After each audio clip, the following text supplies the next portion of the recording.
বট গাছ নিয়ে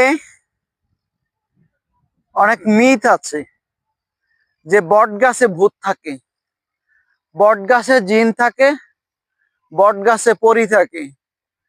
মানে নানা রকম ব্যাপার বট গাছ কেন্দ্রিক আছে। বট গাছের কাছে যাওয়া বা রাত্রি করে বট গাছের নিচে দিয়ে যাওয়া অমঙ্গল হিসেবেই দেখা হতো, এখনো নিশ্চয়ই দেখা হয় যে বট গাছের নিচে দিয়ে না যাওয়া বলো। বিশেষ করে বাচ্চাদের নিয়ে বট গাছের নিচে দিয়ে যাওয়া বারণ, মুরব্বীরা যেতে দেন না। এখন এই বট গাছ কেন্দ্রিক যেই মিথ বা যে নানা রকম ঘটনা, নানা রকম কিচ্ছা কাহিনী আমরা শুনে আসছি, এটার বাস্তব কতটা আসলে এই নিয়ে আমি নিশ্চিত নই। কিন্তু এটা সত্য যে বট গাছ কেন্দ্রিক ভৌতিক পরিবেশ আগে অনেক ছিল, অনেক ভয় পেত মানুষ। আগে লোকালয় কম ছিল, মানে মানুষের জনবসতি কম ছিল, অনেক দূরে দূরে মানুষ বাস করত, অনেক বড় বড় জায়গা ফাঁকা থাকতো, মাঝখানে বট গাছ থাকতো, কোথাও খালের পার, কোনো মানে মাঠের মাঝখানে, কোথাও রাস্তার পাশে, এরকম জায়গায় বট গাছ লাগানো হতো। যারা কৃষি কাজ করেন তারা এখানে বিশ্রাম নিতেন। গ্রীষ্মের রোদ্রের, প্রখর রোদ্রে যখন উত্তাপ ছড়াতো, গরমে বিশ্রাম নিয়ে আবার পুনরায় কাজ শুরু করতেন কৃষকরা। সেই জন্য আসলে বট গাছগুলা মূলত লাগানো হতো মনে হয় আমার। এর বাইরে কোনো কাহিনী আছে কি নাই, এর বাইরে কোনো ঘটনা আছে কিনা আমি জানি না।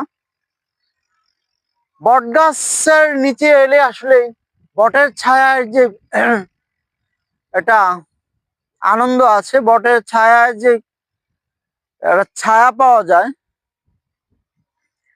মজা পাওয়া যায়।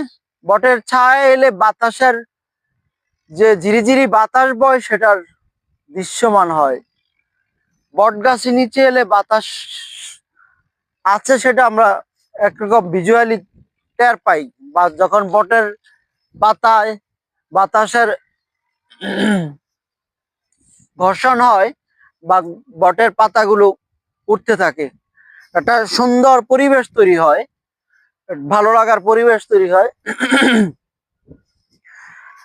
খুব শীতল একটা বাতাস বয়ে যায়, আপনার মন প্রাণ সজীব হয়ে ওঠে।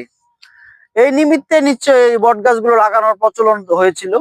এবং এ সত্য যে বট গাছ চতুর্দিকে ডালা ডালা ছেড়ে দিয়ে যে ছায়া একটা পরিবেশ তৈরি হয়, সেখানে মানুষ বিশ্রাম নিত।